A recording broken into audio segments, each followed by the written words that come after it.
He's still muted.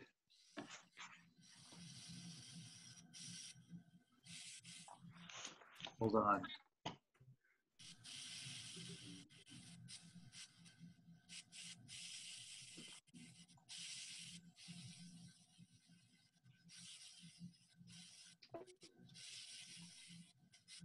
That should be it.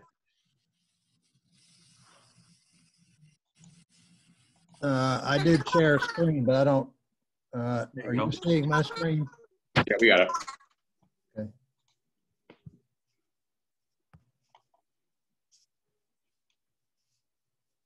Unfortunately, I don't see it.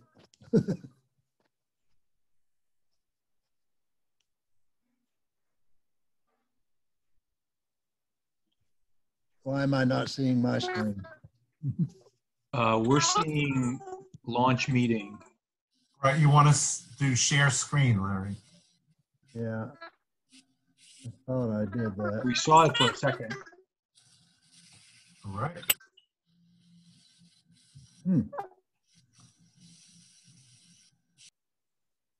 Says I am.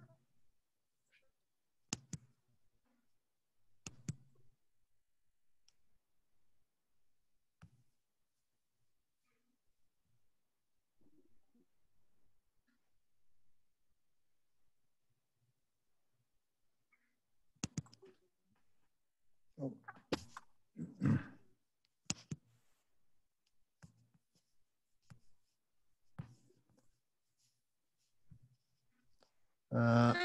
Do you have, there you go. That's the window there.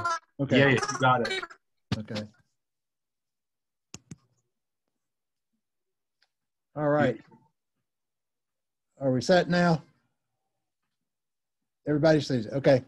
The book I'm talking about was published in 2019, and it's a project that grew over a period of about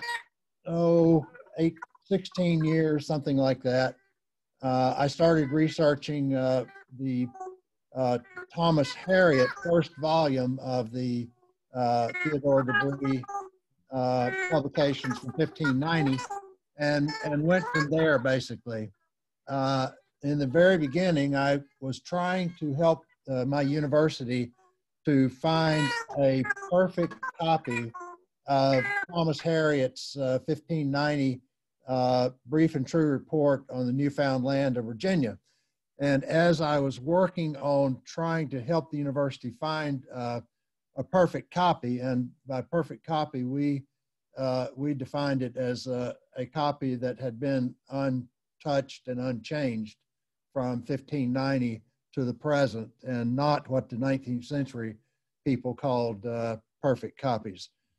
We did acquire a copy, and in the process of trying to evaluate that copy, I started going to universities all over the United States and libraries, and ultimately to libraries in the Netherlands, England, France, Germany, Switzerland, anywhere I could find a copy to look at, or where I happened to be traveling. As I got into the project, I encountered a hand-colored copy, a German copy, at the University of North Carolina, and asked how many hand-colored copies of this book are there, and the librarian said he didn't know. And I started checking around at libraries around the United States, and actually I couldn't find anybody who knew about hand-colored copies. And so I went on a mission to try to find every hand-colored copy of that 1590 book I could find, and I've seen most of the ones that are available to be looked at. There are some in private hands, which I have not seen, not my choice, but the choice of the owner. But I've seen many in private hands as well. So this one thing led to another until I had seen so many hand-colored copies that I wanted to get the book published, and eventually I got hooked up with Taschen in Frankfurt, Germany, and they were the only company No university library would touch it. They were the only company in the world who would do a book like what I wanted to do. And I'll talk a little bit more about their specifications and how it turned out in a few minutes. But since we're talking about talking to a New York group, I had to bring in a few items that related this to the New York scene. This is a picture of the John Carter Brown Library, and I wanted to just mention that the John Carter Brown Library, one of the prized possessions of the John Carter Brown Library is a complete set of Theodore de Brie's Grand Voyages. The Grand Voyages constituted 14 volumes over a period of many, many years, but this book focuses on the volumes from 1590 to 1602, which were the only volumes that were actually produced by Theodore de Brie and his sons. But the image that you're seeing is in the main reading room and is the featured item in the reading room of the complete set of the Grand Voyages and the Petite Voyages. If you've been to John Carter Brown Library, you've probably seen these in the middle of the reading room. At the time that at the time that they started collecting their Theodore de Brie collection, the two greatest book collectors in the United States were John Carter Brown in Providence, of course, and James Lennox in New York. And I'm sure you're all familiar with the collections of James Lennox, which ended up in the New York Public Library. I have a bone to pick with James Lennox because he was offered in 1867 the original hand-colored drawings of John White. And John White was the artist who went on the second voyage of Sir Walter Raleigh's expedition to the coast of what is now North Carolina and set up a colony on Roanoke Island. Lennox was offered those original drawings by Henry Stevens, Jr. of Vermont. I'm sure if you're a book collector, you've heard of the name Henry Stevens because Henry Stevens was the one of the 2 or 3 major book dealers in the 19th century. And fortunately, while I was at the John Carter Brown Library, I was able to read all of the correspondence between Henry Stevens and John Carter Brown, and then subsequently the correspondence between John Nicholas Brown and Henry Stevens and Henry Stevens' son. If you know about Henry Stevens, you know that he is one of the guys in the 19th century who developed the idea of perfect books. And his notion of a perfect book was a book that had good, clean copies of every page of these rare books. And it didn't matter where the pages came from because he assembled books and he washed the pages, he trimmed the pages so that, and he gilded the edges of many of the books. What he delivered to you was something that looked like a completely new book, which had no characteristics of the original book itself. And in his correspondence with both John Carter Brown and James Lennox, he toyed with them about whether they could determine which pages had been inserted in their books. And in one instance, he said, I believe it was to James Lennox, or it may have been the librarian at Harvard, if you can tell me which pages are not original to the book, you don't have to pay for the book. And he succeeded in that case in fooling the buyer. But in any case, Henry Stevens offered these original drawings of John White, and Lennox, right at the end of the Civil War, told Stevens he was not interested. So Stevens, who had his own desk at the British Library, where he could take books off the shelf of the British Library and sell them to Americans, sold his this valuable collection of watercolors, which included maps, to the British Library. And unfortunately, those drawings remained on the shelves of the British Library unseen and unpublished in a usable form until 2007. So you had 400-year-old maps and drawings that were not seen in a usable form until 2007, when the British Library finally decided to publish all of these drawings. These drawings have a lot to do with the way in which we should have been able to envision early America and Indians in early America. And you see on the screen the original drawing of Pomiak, which was an Indian village in eastern North Carolina. And on the right, you see a hand-colored engraving, which appeared in in the first volume of Theodore de Brie's Grand Voyages. Again, on the left, you see the original drawing, and on the right, you see a hand-colored printed version. The same with this invaluable dance scene, in which we are able to study the clothing and costume of the Indians, and this is the hand-colored version that was printed. And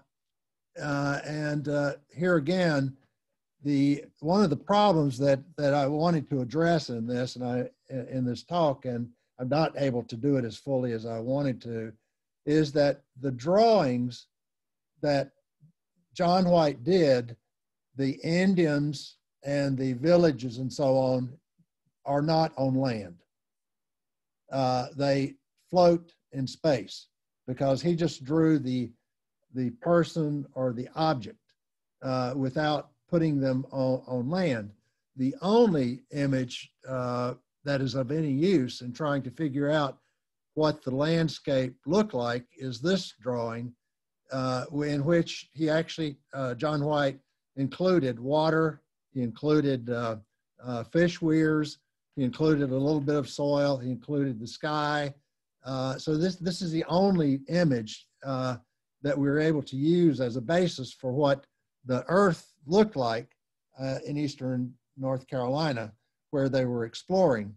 And so when the engravers went from these drawings, and the engravers had a set of these drawings, they used this as a basis for creating a landscape in which they would put the various parts that they engraved.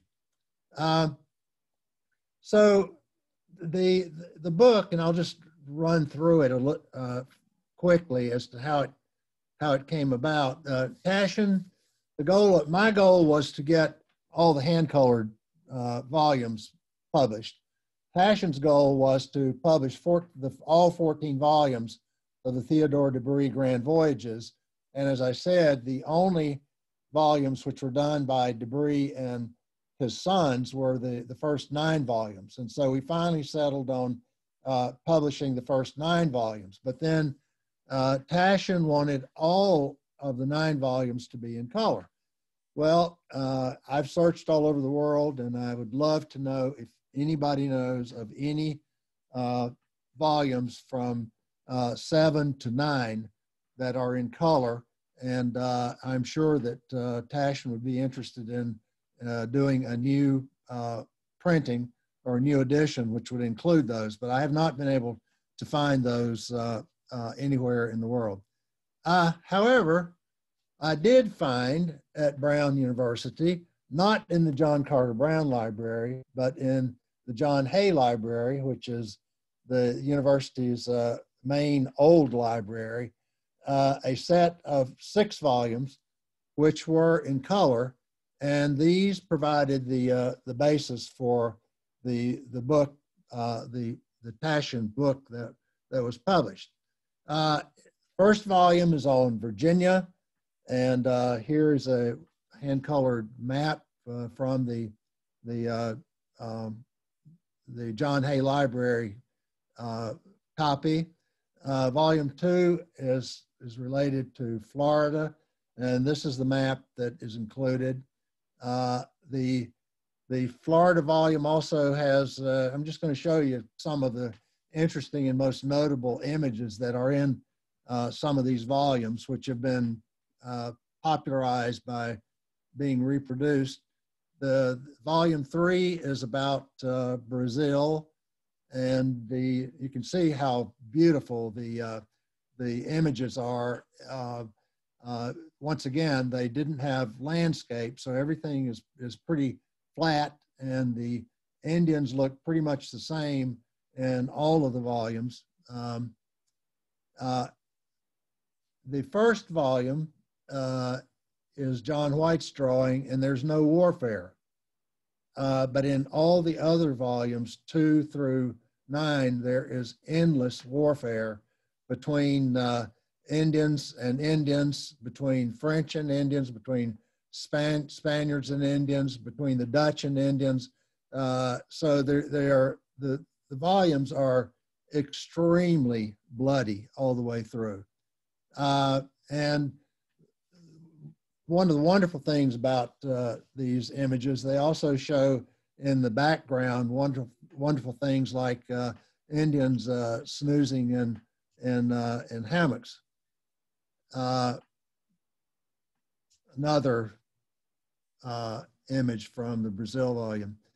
Volume 4 is Caribbean and Central America, and this is the map that goes along with that. This is the story of Columbus and his discovery of America, and Columbus, of course, is shown in a grand and glorious image of leaving, but it also includes how the Spaniards killed off most of the Indians in the West Indies in one way or another, and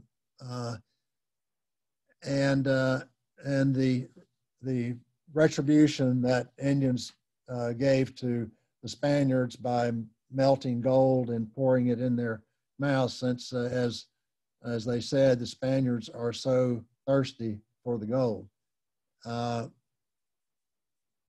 The volume 5 is on Central America, and one of the interesting things about these maps is that in the early days of exploration, the main interest was in where Indians were located. And so almost all of these maps show the location of Indian villages and Indian nations. The original maps, of course, don't have the nice boundaries that the hand colorists added, but these maps also, the volumes that are on the Spanish, also show the location of Spanish missions all over the Americas. This volume 5, that is very interesting, is the only volume that shows the introduction of slaves from Africa. And here you have the African slaves digging the gold and bringing it to the Spaniards. But the interesting thing about it, and one of the peculiarities of hand-colored books, is the hand colorist doesn't know the history. And so the hand colorist actually chooses the colors and the body treatment. So in this case, you wouldn't know it from looking at this image that the people who are pouring out the gold are Africans. They're not Indians. Of course, the Spaniards are depicted Debris, I should say, was a Protestant and disliked the Spaniards and disliked Catholicism. And so a lot of the books focus on the harsh treatment of Spaniards toward Indians and then also Africans. The volume 6 is focused on Peru. You wouldn't know it from this map that is included in the volume, but it's on Peru. And one of my favorite images in all of these books is this wonderful image of Cusco. And you can see the engravers, their difficulty in dealing with geography. They know that Cusco is in the hills, and so they create hills in the landscape. And so the landscape in all of the engravings are basically figments of the imagination of the engraver, and the colors are the imagination of the colorist. One of the interesting images in this particular volume in Peru is that Theodore Debris was a goldsmith originally, and this image of the Indians in Peru, he wanted to illustrate their wonderful capabilities in making all kinds of objects out of gold. Volume 7, Rio de la Plata, only has one engraving in it. And this was a marketing decision because Theodore Debris had a lot of engravings that he wanted to publish, but somebody else came out with a book at the same time on the topic, and so he only included one engraving. Volume 8 is about the Caribbean, and this includes the story of Sir Walter Raleigh's trip to Guyana, and of course a map of the trail that he followed. It also includes a very famous engraving, which I'm told, at least in the literature, and I don't know whether it's true or not, that this is the only representation of Francis Drake's landing in California. And this particular engraving is used by the state of California. Maybe somebody can correct me on that as its evidence for the landing of Francis Drake in California. Volume 9 is about basically the Panama region and the ideas of a canal, even at that time, but also includes this map of Tierra del Fuego at the southern tip of South America. So in sort of a fantasy of looking at what you can do with hand-colored maps, books, and prints in this period of time, I just sort of pulled together some things to show in hand-colored images, maps mainly, how you could illustrate the exploratory venture of Sir Walter Raleigh. It was the second colony, which was on Roanoke Island in 1585, 1586. If you know anything about Raleigh's ventures to North Carolina, they were, the Europeans were horrible to the Indians, and the Indians basically chased them back to England. And with regard to the third Raleigh settlement in North Carolina, of course, that's where we get the story of the lost colony, because that particular group of, I think, 110 or people, their whereabouts or their historical ending is unknown. But I mentioned here John White and Thomas Harriot, who are very interesting characters. Harriot was the scientist on this venture.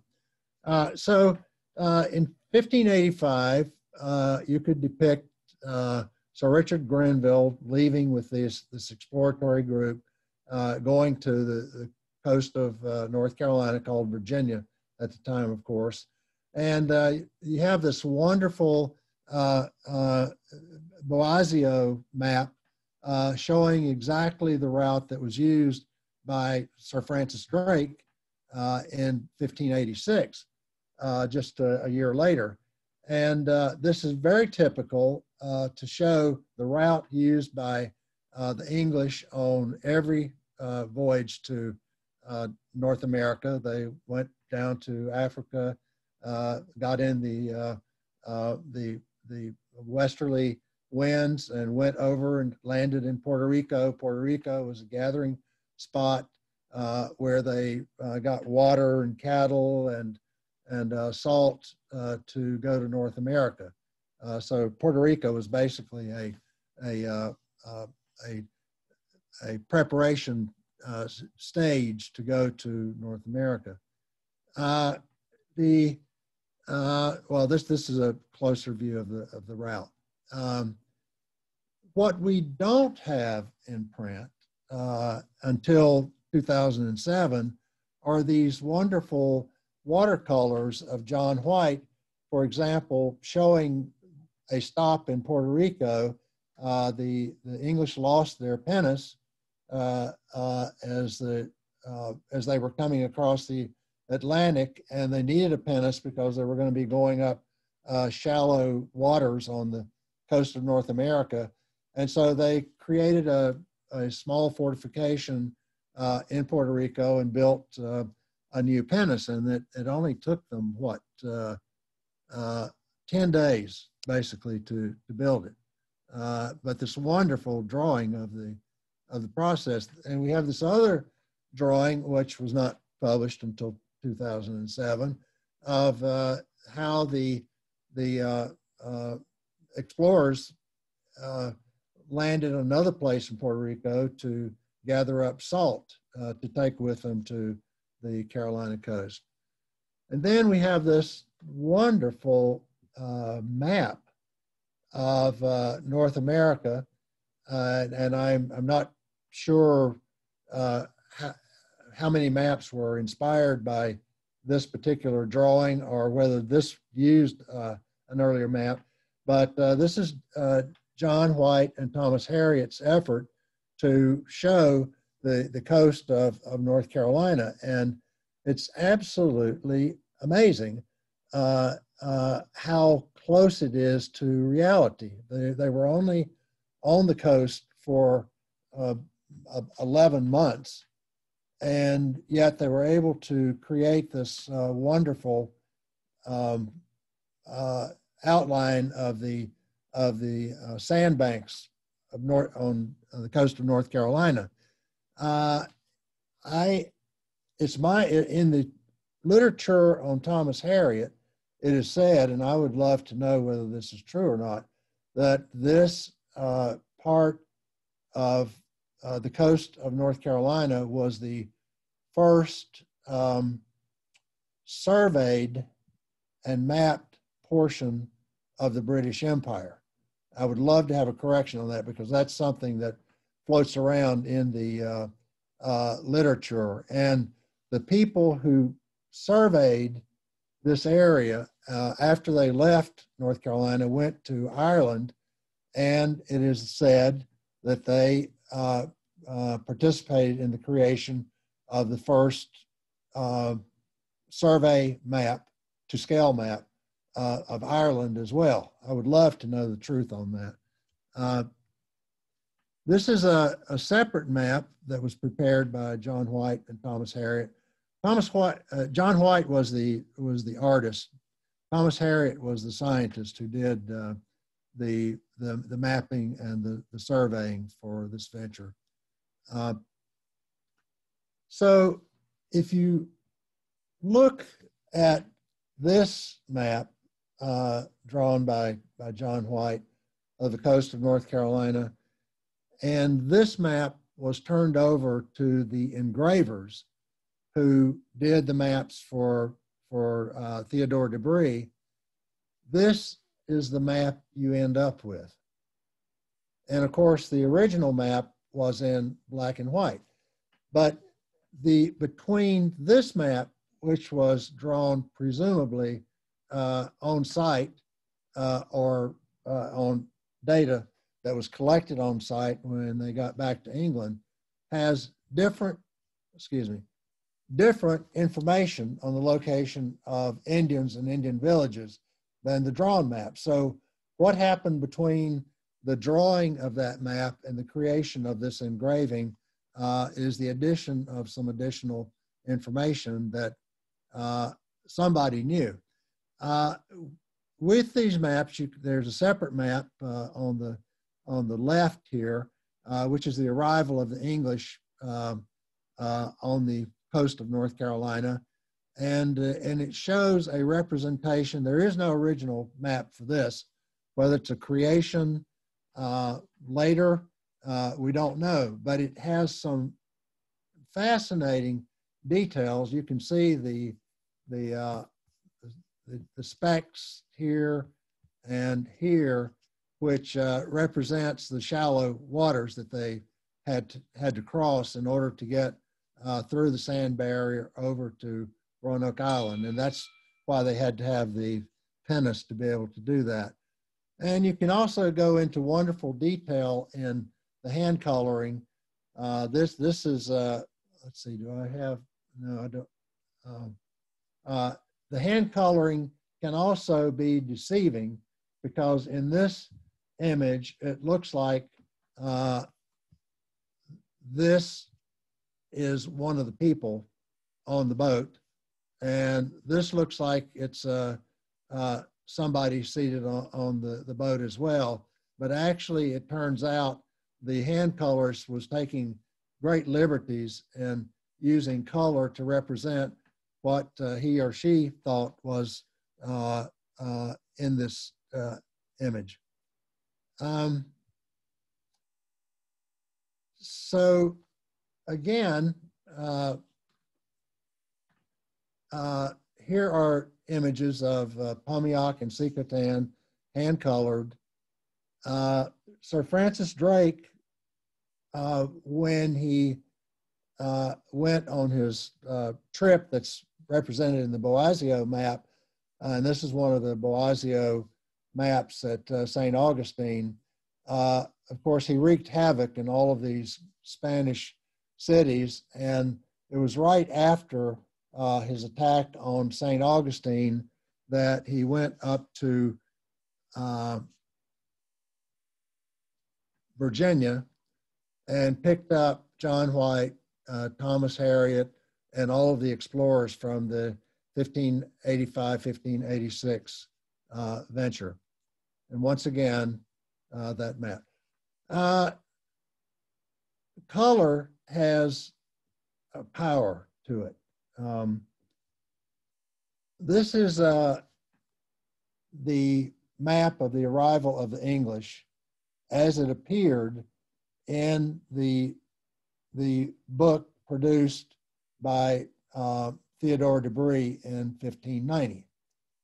All of his books were printed in black and white. Theodore de Bry and his company, we have all of his business records. He never hired a hand colorist to do any of his books. So the hand colorists who hand colored all of these maps were people several degrees removed from the original maps or the original explorers. So here is one hand coloring, which is a German edition, which really helps people to understand what is in the black and white map. Once again, we know that the hand colorist had nothing to do with the engraving. And so the hand colorist was using his or her ideas. And I say or her because many of the hand colorists were women, we know. Is the hand colorist's idea of elucidating this map. Now the hand colorists probably were experienced in hand coloring maps, so they may have had other ideas, but you know, for example, the use of the green around the edges just helped to define what is land and what is water, and ideas about the landscape. Here's a French edition next to the German edition, and you can see very different ideas French hand colorists might have had. The French edition next to a Latin edition. And you can see every hand colorist had different ideas. So here, this is the image I showed you of the boat a few minutes ago. And if you can see this person, or supposedly, whoops, back up. What appears to be a person here turns out to be nothing but part of the sail. So the hand colorist leads us astray in the hand coloring. Again, comparing a black and white with a hand colored version. This is a German version again. The German next to a beautiful Latin version. So then the color of maps. One of the things that you may be very familiar with in hand coloring maps is that Europeans were averse to having land without boundary lines. And so the hand colorists, following that tendency, every time they hand colored a map, they created boundary lines, whether boundary lines were known or not. I mean, when they saw Sikatan and Weapomiak and Chowanak, it appeared to the hand colorists that these were different tribes, different nations, different lands, and so the hand coloring followed that. The same with this map of Florida. The hand colorists wanted to provide boundaries and notions that these are different nations, no matter who the empire, what empire they belong to. And the same with South America. Excuse me. South America. This is a book about Brazil, but Brazil is divided up into several segments in this map of South Carolina by the hand colorist. And I'm going to conclude on this.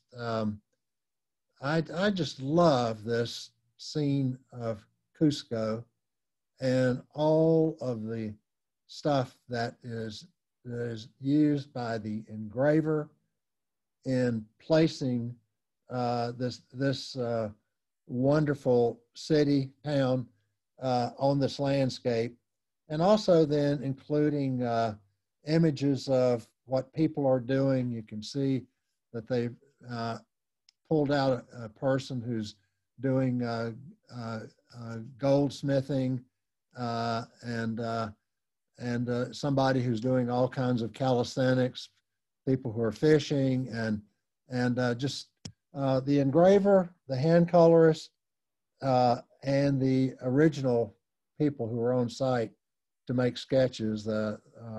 This work is something that is a product of some of the best arts available in that period of time. I will conclude there. Be happy to answer any questions.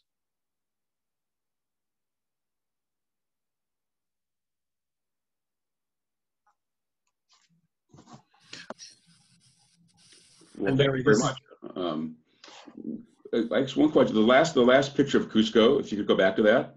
Yes. So the people in the front, the left, I guess it looks like they're playing a ball, like some sort of sport game, ball game. And the guys in the lower left, he's almost like pushing the logs up with his feet. Is that what they're doing? Goodness gracious. They're definitely playing a ball game because there's a ball bouncing between them. And pushing the log up, I'm not sure. Oh, you're, I don't see the log. Oh, you mean the? Yeah, the upside down guys. Oh, yeah. These are sports. Yeah. It looks like the guy's got on the right, like a falcon or something, and then like it looks like a combination of a dog and with some weird looking tail. It's got some funny looking tail. Yeah. Yeah, well, that was the interesting thing about some of these engravings. The engravers had John White's original drawings, of course, and they took animals, which John White also did, and just plunked them into engravings, like that fishing scene that I showed. They would pull some of his drawings of birds and fish and plunk them into the engravings.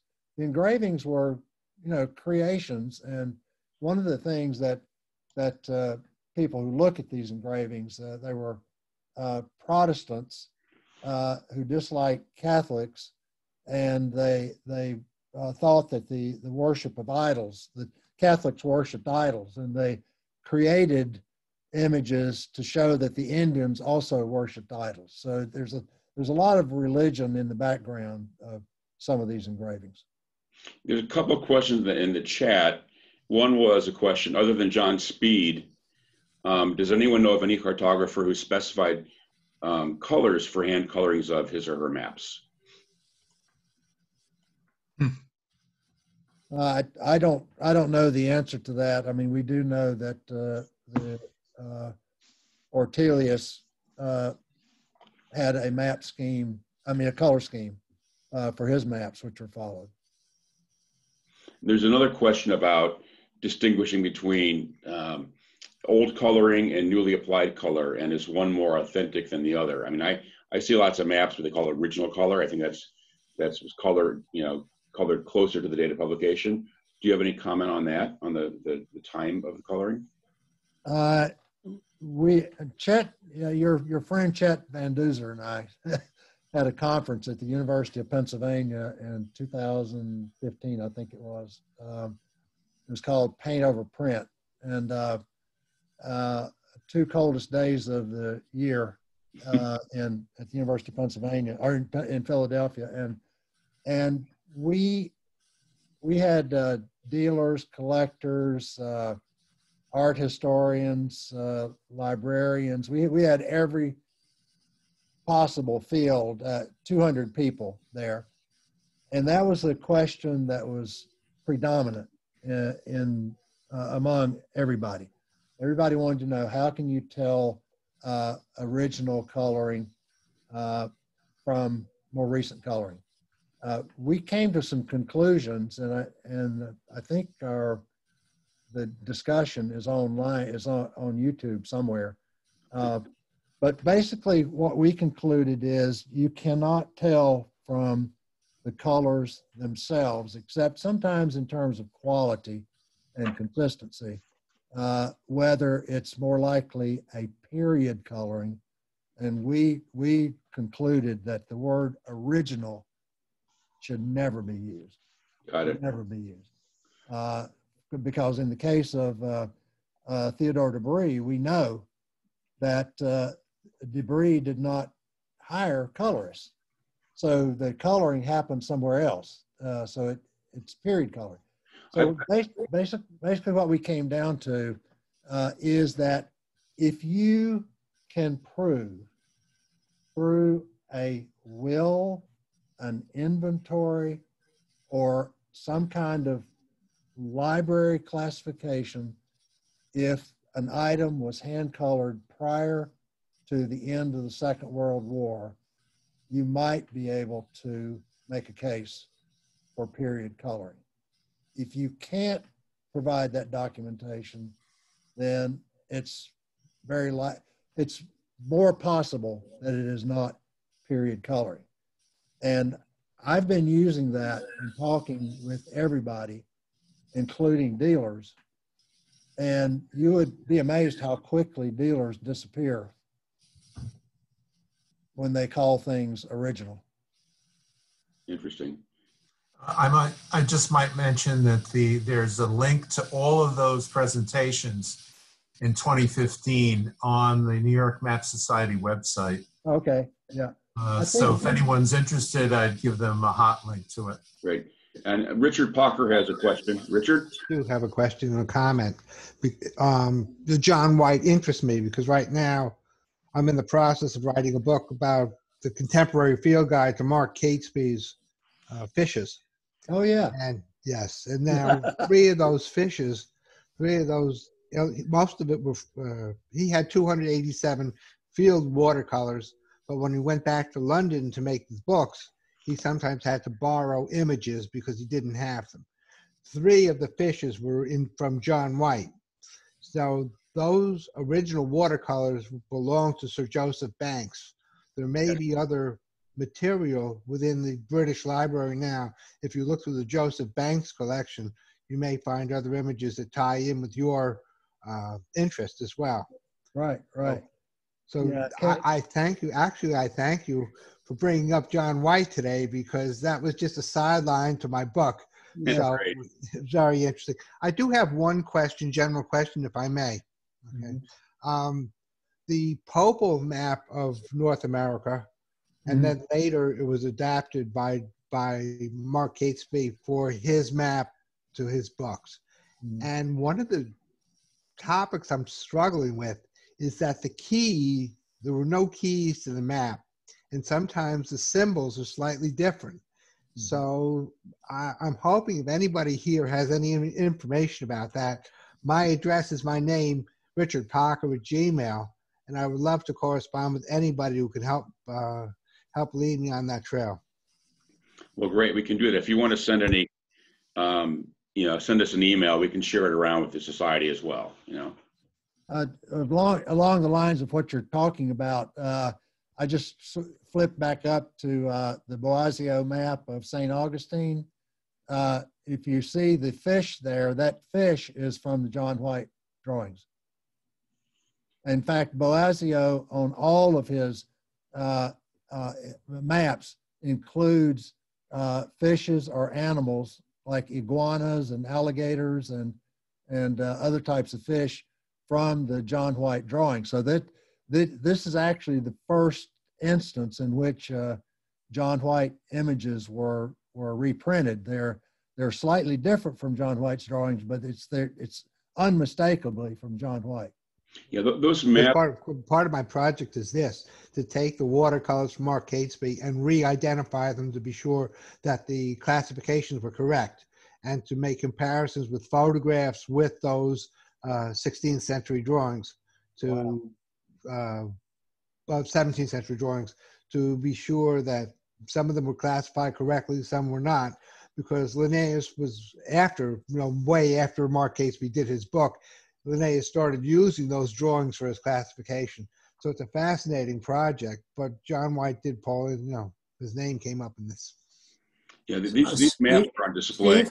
Yeah, these maps you can see at the Library of Congress as you're entering into the Waldesmuller room. There's a series of four of these of the Drake maps. They're beautiful maps.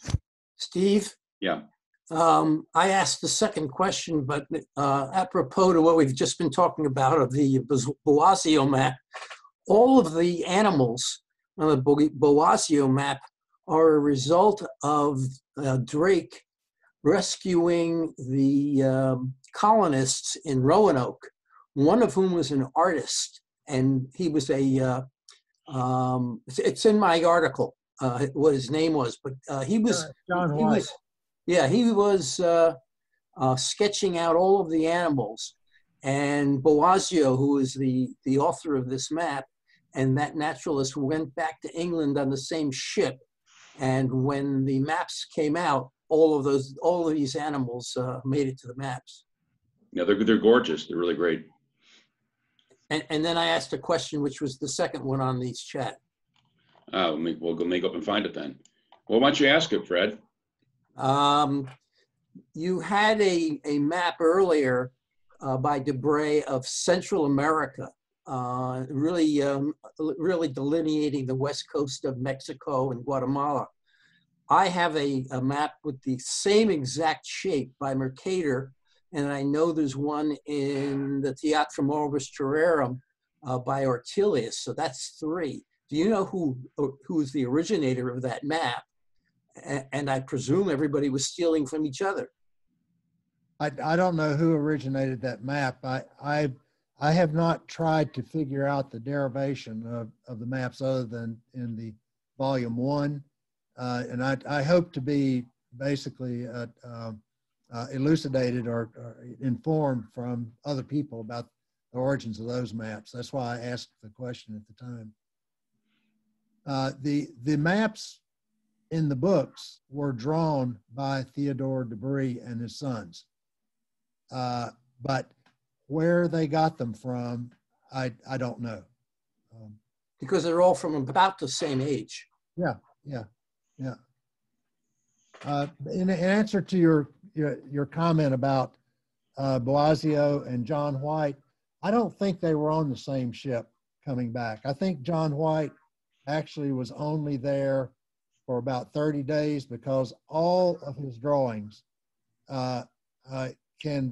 occurred within the space of 30 days, or what he saw in 30 days.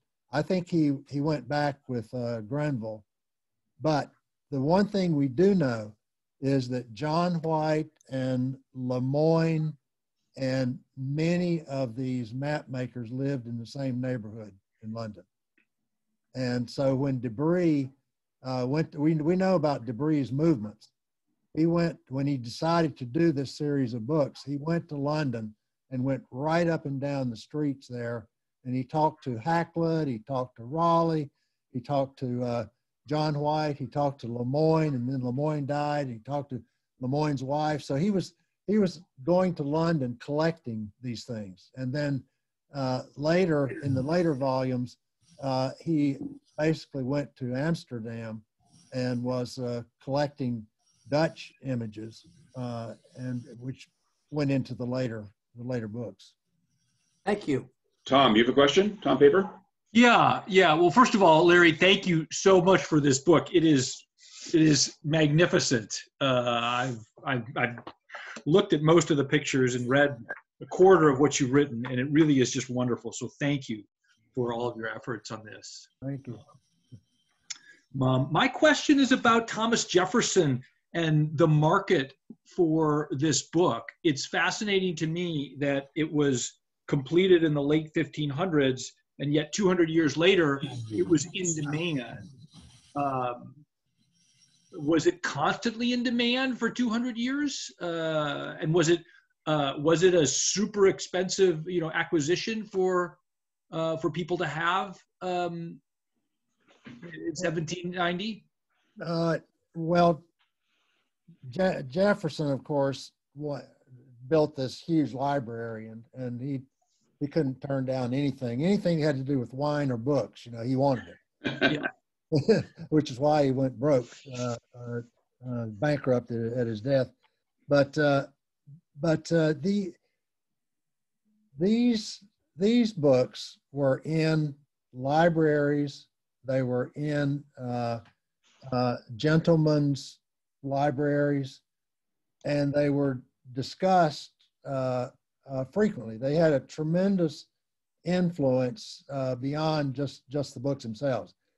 The de Brys. Why do you think that is? Why do you think that is that they had such an influence? How are they unique? Because if you look at any map or any book relating to North America and Indians after 1590, they reproduced the images from de Bry.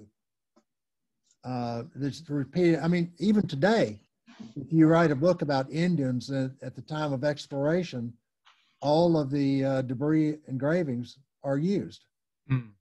So that our ideas about Indians and the wilderness of North America, so-called wilderness, wasn't a wilderness, but come right from these books. But also de Bry kept publishing these things over and over and over. It was their money-making device, and they reprinted them to the point that their copper plate engravings were just shot, and they would go. I mean, there are some historians who have studied every printing and every version of all of these books. And you can see scratches emerge on the engravings. You can see where they had to go in and make repairs, with cracks in the engravings. I mean, those are the most widely used copper plate engravings ever. And unfortunately, my colleague, Mikhail van Grossen, with whom I did this book, he produced a book in which he went through all of those printings. They went on all the way down to the 19th century, 20th century.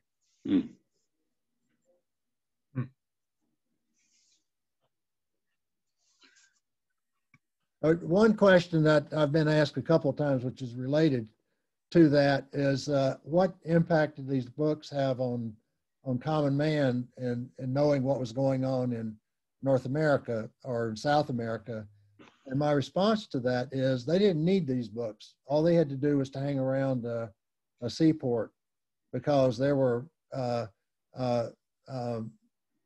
postings of ships coming and going, and whenever ships came in, all the sailors would get together. What did you do? What did you find out? What did you see over there? So if you looked at any newspaper in the period, you knew when every ship was coming and every ship was going. And so among common people, there was information was shared broadly. The level of brutality in the plates is amazing. Yes. It seems like a version of Game of Thrones. Yeah. And what other comparable, are there comparable books or works to this?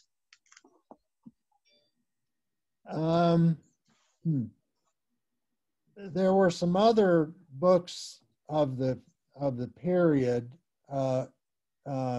which did have engravings in them. There's the Holsius series, which was produced around the same time, and they have brutality as well. But you have to understand. In fact, I'm working on another book right now. It's called "The Meaning of Color in America," and it has to do with the way in which we have separated out groups of people from participation in society. And one thing that's really amazing to me is I've been studying the origins and the use of the term savage. And we don't have a clear understanding of where the term savage came from. I mean, you can go back to the Middle Ages and find the term savage or barbarian and so on. But from the very beginning, at least in the building of the English Empire and also the Spanish Empire, all non-Europeans were classified as savages. And they were also, for over a period of time, they became people of color. All savages became people of color. The only savages who were able to redeem themselves were the Irish. But they were called savages as well in this period. The brutality of the era of exploration is just unbelievable, just unbelievable. And I'm involved with the McNeil Center at the University of Pennsylvania, and we have graduate students every year, and one of the big topics is looking at sources to focus on just the extent of brutality and how it didn't seem to bother anybody.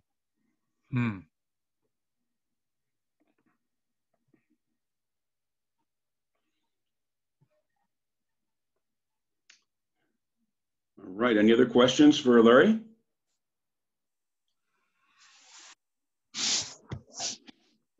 What's next? Yeah. What's next? What are you working on now? Oh, me? Yeah. Oh, I have several projects going on. One is, well, I'm writing about the meaning of color and savages in American history. But I'm also going back to the 20th century and writing a biography of a French historian who participated with the Nazis during the Second World War. Well, great. Well, look, seeing there's no further questions, I really thank you for your time, Larry. It was a great presentation.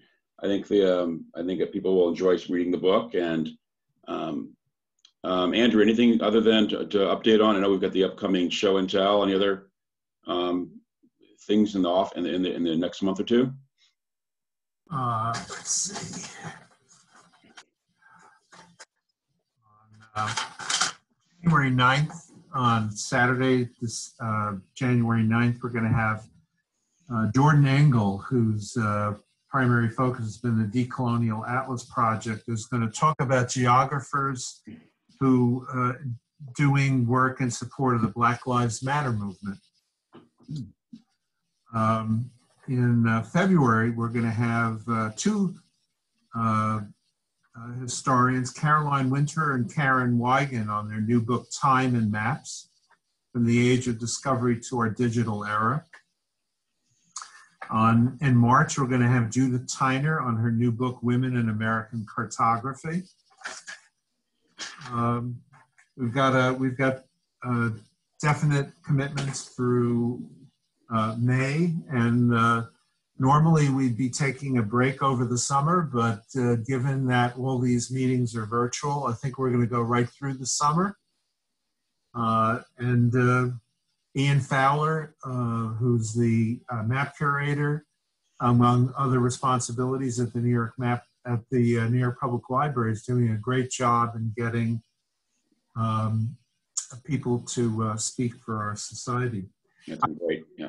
On the call today is going to submit a map for our show and tell. So please, if you have something that you'd like to show to other folks, we'd love to have you be one of the participants. Great. Well, thank you, Andrew.